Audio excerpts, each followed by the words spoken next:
All right. So you're a leader, and leadership comes in 3 different categories. All right. So the first top level is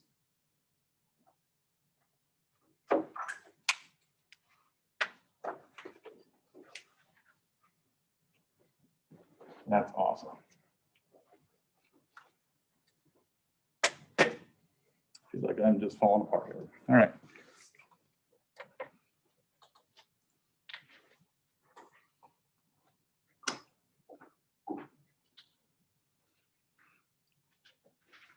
All right. Let's turn this on then.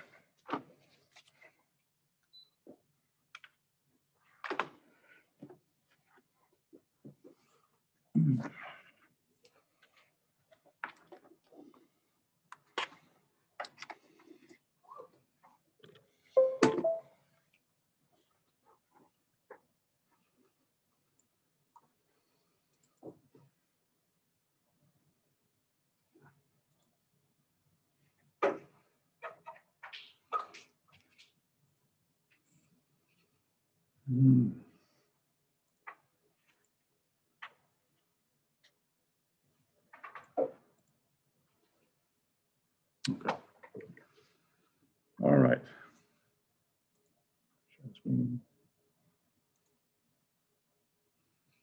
Okay. You guys can see that. Good. Okay. So there's 3 tiers of what we're going to talk about. The first is trait leadership. The second is skills leadership.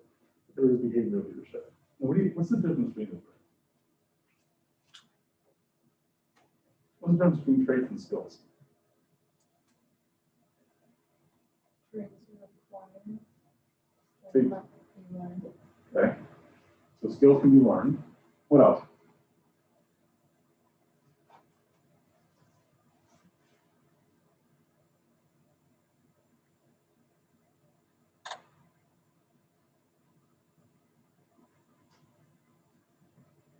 Skills can be learned. Skills are stuff that you can acquire over time, right?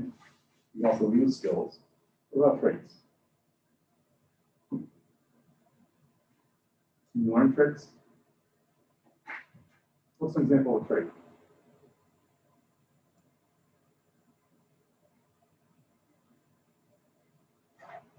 Traits are things about you that you can't change.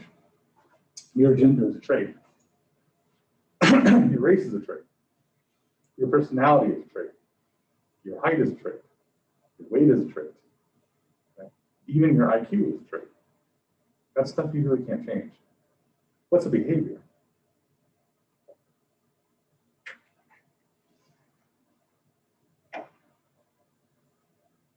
It's a behavior. Excuse me. You would have so, yeah, that's how you act, right? That's how you perform. So skills are abilities that you can gain over time. Traits are things that are just to you about you. And then behavior is the way that you act. And it's an evolution through leadership over time. And it started off leadership 150 years ago, just trait. Even before that, right? Even if you look at the Egyptians, who was the Pharaoh? The Pharaoh was the chosen one from the gods. Right? So those are traits. There's nothing you can do about that. That was their belief. That is that person. Doesn't matter if that person is nice or not nice, is what gender. Sorry, likes cats or doesn't like cats. It's just that's that person. There's nothing you can do to change that. And then as you start evolving through years, it was lineage. So if you think of the royal family, it really had to do with your birthright, not about who you were, not about what you could do. And so that just persisted over time. We hit the 1890s and we start learning about the Industrial Revolution, and you have these people who have traits. So often they were men, often they were white, often they were people who were successful in some way in the past. So had money or invested in a business or running a business or led other people. And so even with that, there was a lineage. This person was successful, therefore their children must also be successful. This person has a certain height. This person has a certain appearance. This person has a certain smile. These are all traits. Matter of fact, that's what we've been doing for the last week. Is talking about personality traits. Like these are our traits. This is who we are. Myers-Briggs is a trait. Like, am I intuitive or am I sensory? Am I extroverted or am I introverted? It's not something you really can change. I mean, you can try, but it takes a while. Let's say 30 days to make a habit happen, stick. So it just takes a while. It's not something you can just turn on and off. Well, some people try to. Excuse me, particularly when it comes to extroversion and introversion. So these traits, it's hard because it's hard to understand. It's not fair. People will get passed over for other people because of the way they look, because of how they are, because of the way their eye color, because of their hair color, because they're female, because they're male, because they're whatever race, because of their faith. Although faith obviously is something chosen. Not necessarily a skill though, but it's a trait, it's a characteristic of you. And so today I want to talk a little bit about trait leadership. You have the Strengths Finder assessment, and then you have, we've talked about Myers-Briggs, the video's up on Moodle. We've talked about DISC, the video's up on Moodle. So we've got all of these. And then on Friday, we're going to talk about Enneagrams and understand what an Enneagram is and what number you are. And that's this idea that's here about that there's 9 different personalities and you are one of 9 different types, which is really kind of freaky weird because it's kind of like Zodiac in a way. And it's strange because if you can identify what someone else's number is, you know how they work. You can almost put yourself in their place and they function the way they do. It's a very strange trick almost. But it's personality. Again, your personality doesn't change. If you come across conflict, how do you act? Do you panic? Do you have anxiety? Or do you think you dig your heels in and say, we're going to do this? And different traits will do that. We'll give that to you. So today we're going to talk about trait leadership. And this goes back a long ways. We're going to talk about Stottville at first. That was 1950s. And surveys that were there for the 1950s. And here we go. Traits and personal characteristics of individuals. It's just what you have. It's what you look like. It's certain characteristics of you. Are you a socioeconomic class? Is not a choice. It can be. You can pull yourself up to a higher level. But it takes time. Again, it's not something that happens quickly or immediately. Early people in the early 1900s believed that leaders were born and they weren't made. So again, it's your birthright. It has nothing to do with what you can do or what you can't do. That's why there were times in history where people, particularly the royal family of England, where, oh, I don't remember the names, the brother left the monarchy during World War II. He felt it wasn't appropriate, he ended up marrying somebody else and putting himself away, and a whole issue. So the people are assumed to be born great. If you weren't great, then it looked at because you were expected to be great. And if you weren't great, then what are you good for? But still, it's a birthright. It has nothing to do with what you can do, which is very different than today's society. Leaders have characteristics others don't possess. Leaders become great because they're great, right? So look at the great leaders of life. They're great just because of who they are. I mean, John C. Calhoun said that in going to the era of slavery, and Calhoun was mad. Somebody had said that Lincoln was great because he was tall. Is that true? There's a story of when he was at a battle outside of DC. He wanted to be part of the Union Army and actually just see what the enemy looked like. He wanted to know why the Confederates hated the Union so much. So there's a story of him going up to the rampart by the edge of the battlefield, looking down a hill that has sandbags upon it. And he's standing down looking at the Confederates as they're trying to figure out why they hate him so much. So what is that? And because of his height and because of his stovepipe hat, he's like 6'6". On target, he's over the edge. Allegedly, several Union soldiers tackled him to the ground and said, "Get down," because they were afraid he was going to get shot. But it's that same thing. He was great, because of his height. Is that true? Do we believe that today? So, what do we do? Like, how does this evolve? How does this change us? Okay. So, researcher named Stottville had this idea of saying, well, if I interview, I think it was 15,000 managers, what characteristics about them make them great? Like, can we pinpoint these are the traits that make you great? Even in today's society, where we believe in skills and behaviors, but these certain traits make you great. This can get reinforced with today in Black Lives Matter and the concept of white privilege. Like, certain characteristics of you give you a different life path than others. So is that true? Here, if you went through, and this is in a 1953 survey, and said, if I look at everything, what do I see in common? What traits are there? Intelligence is one, alertness is another, Insight is a third. They're responsible people. Is that a trait? Really, on average, people are responsible. They're responsible, that means they're likely to be leaders. Initiative, they take initiative, they see something, they're perseverant, they go after it. Persistence, I'm not going to give up. Self-confidence. And then the last one, sociability. Now, you tell me, is that a trait? What is sociability? What do you think it is?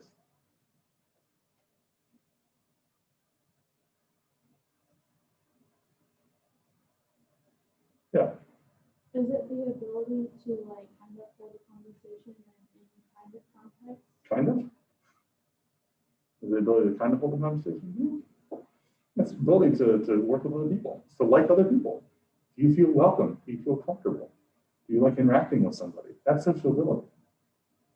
And what he found was when you look at all these different traits of people and leaders and what makes them great, it turns out that sociability is the biggest one. It's interacting with other people. It's making them feel valued, making them feel appreciated, listening to what they have to say. Now that's behavioral more than anything else, but it's a trait. At the time, they assumed that it was a characteristic of the human being. They like people. That's something that doesn't change. So if that's the case, is that true? So then he tried again and said, well, let's get international managers on this too. So this is a 1957 survey. And look what changes. Achievement is now added. So making a mixture of United States and European managers. Persistence is still there. Insight, initiative, self-confidence. What is self-confidence? Are you self-confident? What does that mean? To be self-confident.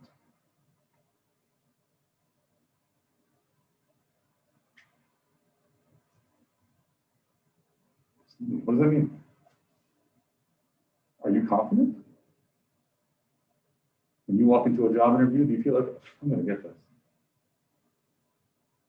I mean, if it's a manager at McDonald's, maybe, something that's below you that people have more confidence on. Have you ever been overconfident? Where you think something's going to go your way and it doesn't? Right? So what's self-confidence? It's having confidence in yourself. It's feeling like that you can achieve something. You can overcome something. It's a positive feeling. Okay. Responsibility, there it is. Cooperativeness. Well, that's kind of like sociability. It's interacting with people, but being complimentary, being positive, encouraging others. And so cooperative is working with other people, making them feel like they're valued. Tolerance. Now, how often do you tolerate other people? Not enjoy them, you just tolerate them. Yeah. Does anybody here a self-proclaimed I hate people person? No. So, no, I'm sorry, I hate them. But there are times where your disposition is like, I'm just going to tolerate people today. You know, the next hour, I can't believe I have to be here, type thing. Influence, well, that's that leadership thing. What is influence? Getting people to do what they wouldn't normally do without you? Is that what that is? Influence is finding a way to help people, to challenge people, to get them to grow. Right? It's your characteristic, it's your ability to kind of push off on somebody else. And then in turn, make them grow or be positive or get them to do something they wouldn't normally do. And there's that sociability again. Right? You see a theme? So there are characteristics of who you are, your intelligence and responsiveness, there's things that responsibility, things that don't really change, put toward. And then there's this relational aspect, this relational part of you. So at the end of the day, there's something relational about this. And so we heard over the weekend that there's if you had to put leadership down to one sentence, what would it be? And the person had said, it's really about just respecting other people around you. So I mean, how do you get followers to follow you? How do you get people your peers to appreciate you? How do you get insight? There's communication, there's skills, but it's about just being a people person. And there's something unique about people person. People. Right? There's something there that draws people in. Like, why is that person so popular? Where does that come from? And from Stockdale survey, it was that sociability, that tolerance, and there's that cooperativeness, that's interacting with people. So that's a lot of what talked about as far as traits. That was from a 2003 survey. And again, this was even more because this was not face-to-face. This was over 40,000 people. And they said, well, there are three traits that seem to constantly come up. One is intelligence. The second is masculinity. Masculinity being the person that is there is going to be leading kind of a father image. But it doesn't necessarily have to be male. That idea that stepping up and just being a masculine character, somebody who's going to lead the way, somebody who's the captain of the ship, somebody who's going to lead the organization. And then finally, dominance. Dominance is having authority, intentionally looking down, not negatively, but knowing where your place is and being able to lead people collectively, seeing that entire organization that's below you. Right? Seeing what their needs are, seeing what their challenges are, seeing what their positives are, and doing that. Do you agree with this? I mean, this is less than 20 years ago. What do you think? Is that what leadership is? Trait leadership? Is dominance part of that? Is intelligence part of it? Where does emotional intelligence fit in here? We talked about emotional intelligence a few weeks ago. So what is that? Does that have a room in here? Is that a trait, emotional intelligence? Is empathy a trait?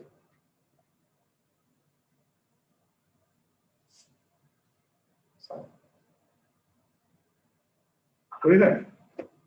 Is empathy a trait or is that a skill? Think about the most empathetic person you know. Could be a parent, could be a sibling, could be a friend. Somebody who just puts themselves into someone else's role. Right? How do they do that? Is that something that's just them, or is that something that they learned over time? It's a trait. So they just have it. They're just like that. That can be religious. I know people in my family that are prayer warriors. They just pray for everything. And like, if you need something, or if you want something that goes away, you tell them, "Can you please pray for me on this?"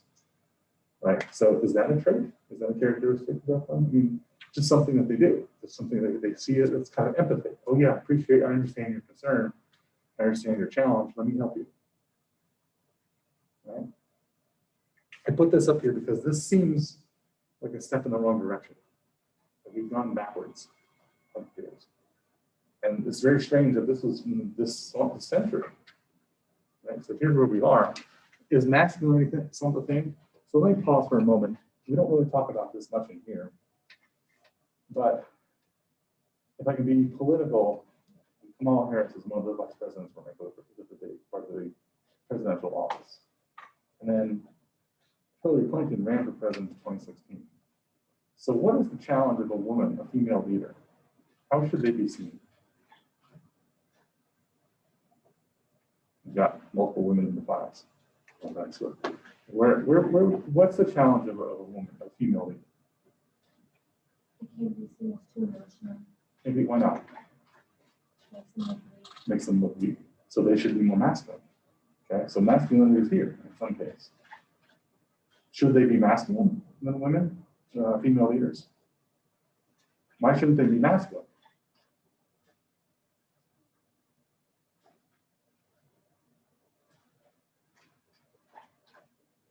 I have a daughter, I have 4 daughters. I have a daughter who's 9 years old, and she's just very aware of the world around her. She typically sees things, and she'll observe them and then see the underlying reasoning behind it.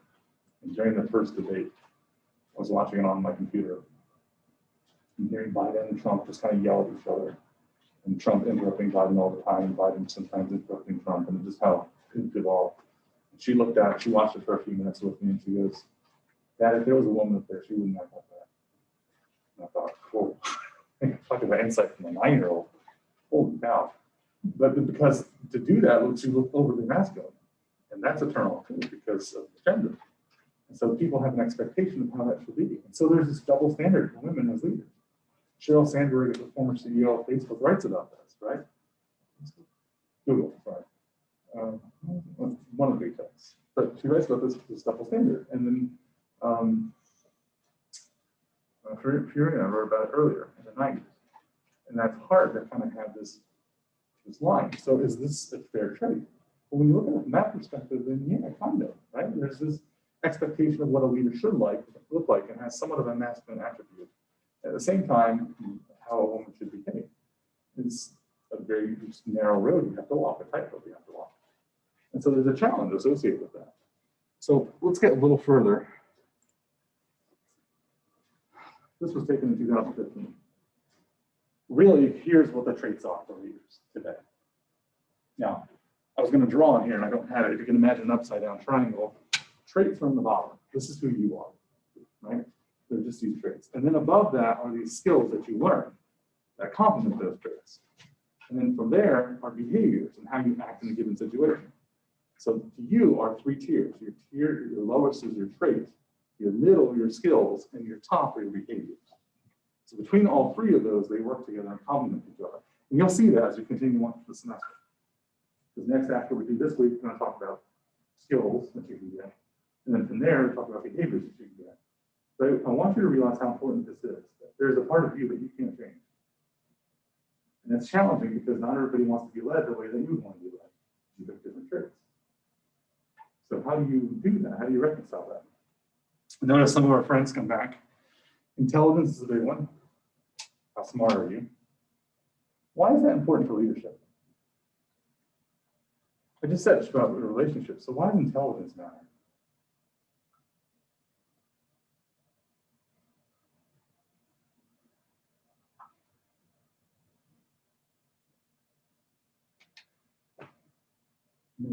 What's intelligence matter? Why is that important? Why do we care about intelligence? We want smart leaders. Have you ever worked for a stupid leader before? Yeah? What was that like? Just keep shaking it up. I don't want to get into it. That's kind of like when you like when I recruit a leader, because obviously if you think you can do a better job and you're smarter than them, why would you expect it? Okay. Should a leader be way smarter than the people under that person? Like, should you have like a genius as the leader and other people under them can be average? Is that wise? Or not?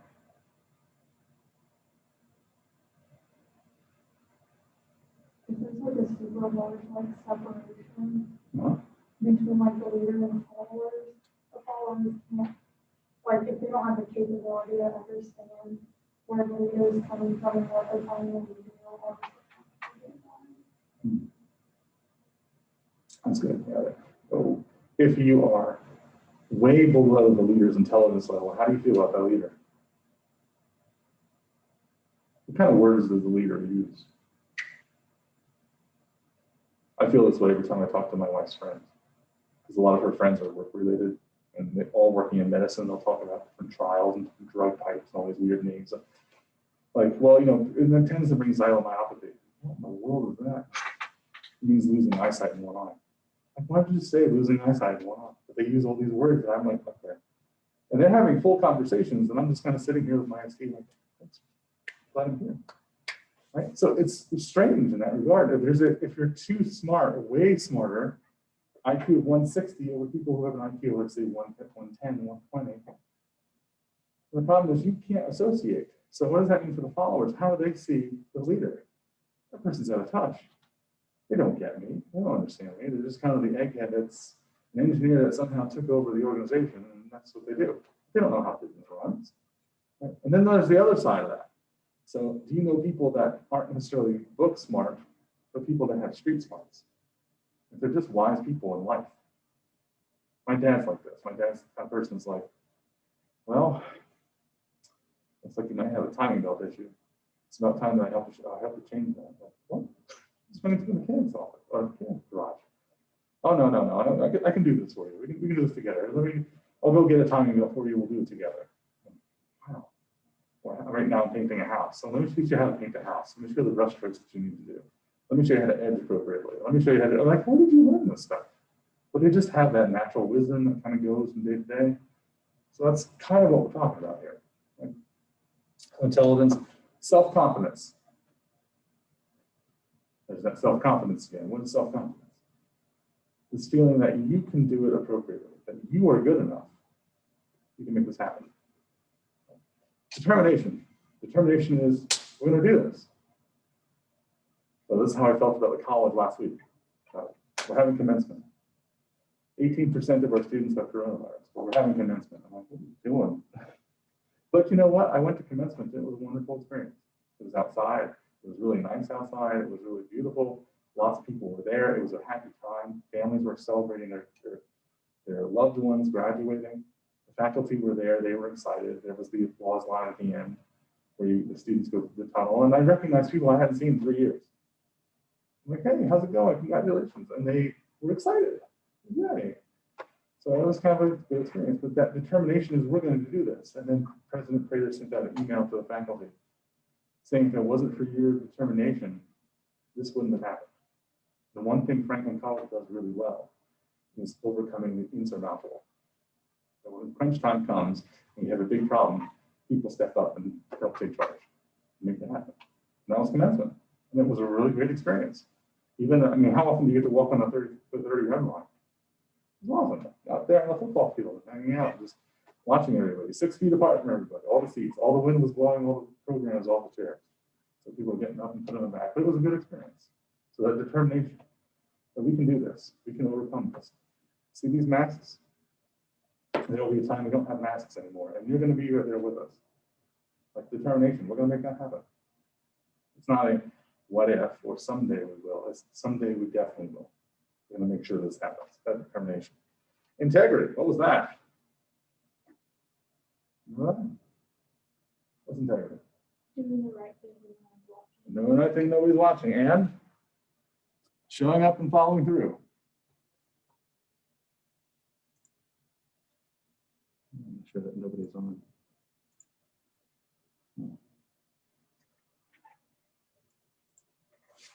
Is that showing up and following through? Doing the right thing when no one's watching. Ethics.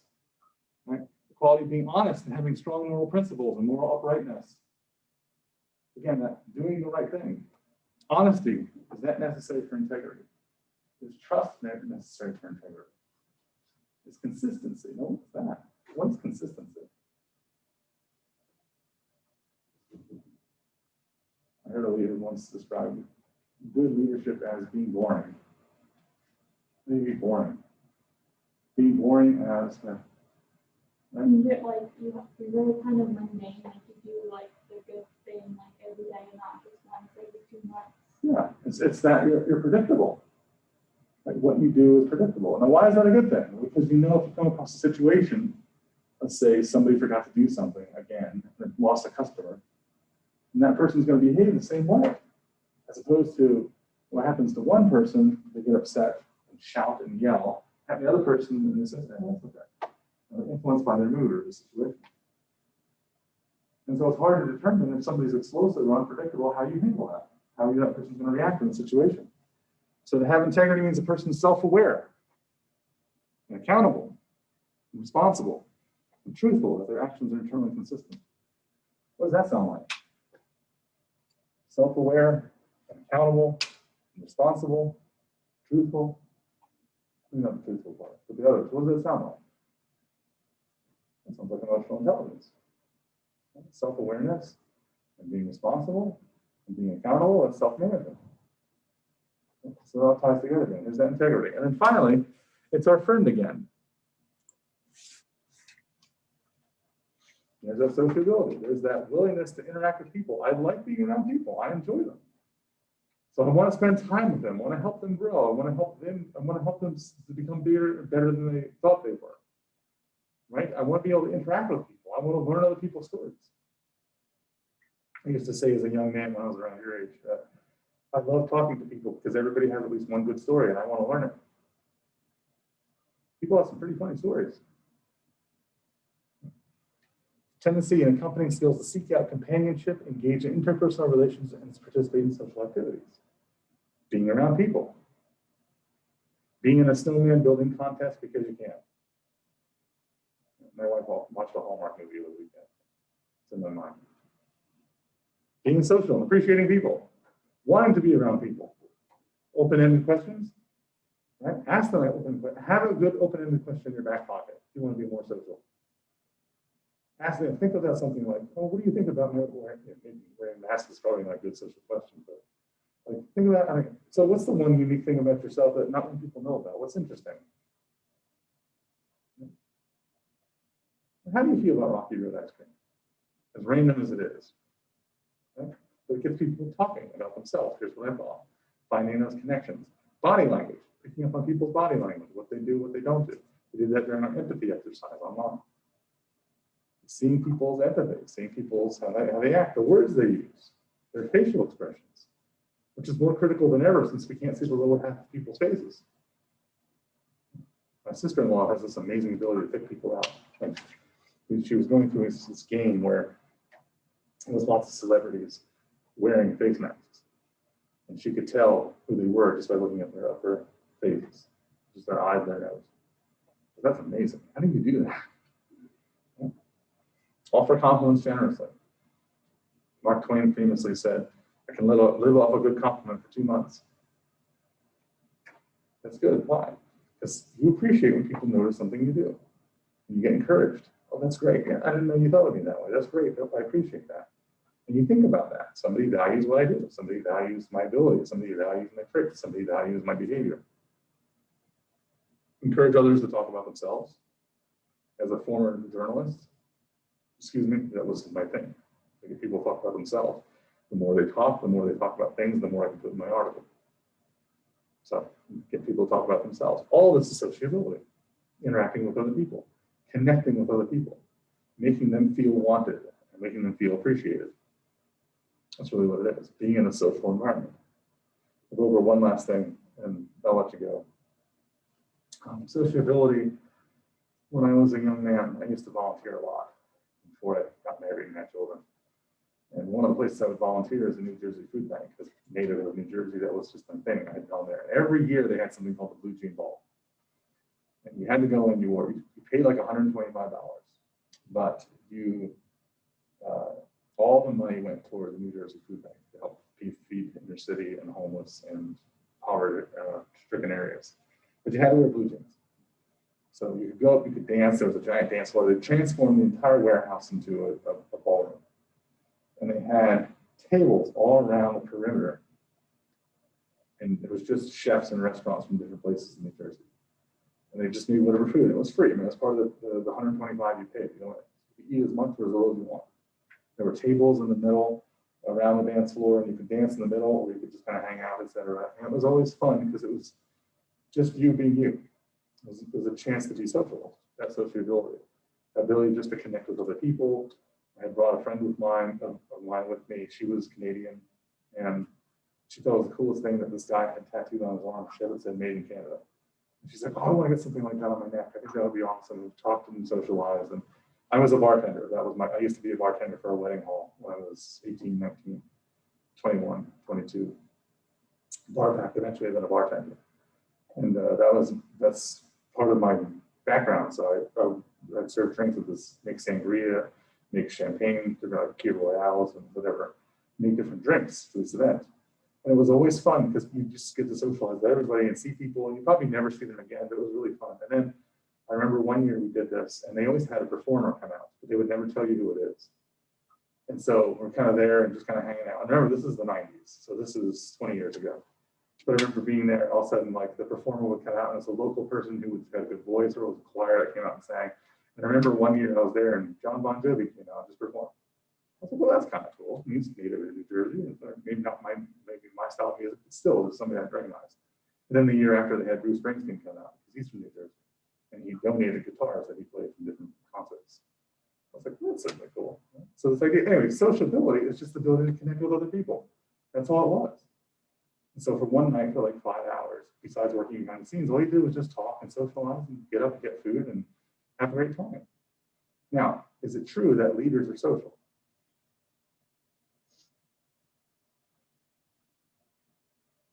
Do you have to be social to be a leader? Have you ever had a leader who's not social? What's that like? How many of you from your Myers-Briggs are not social people? How many of you are introverts? Okay, are you social people? Are you good leaders? If you're a good leader, but you're not social, so what does that make you?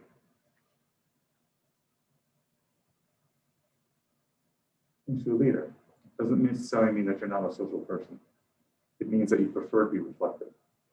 So I want to make sure that you know that difference. Extroverted is not the same as being social. And extroverted means that I am a very outgoing person. I like talking. I usually talk before I think.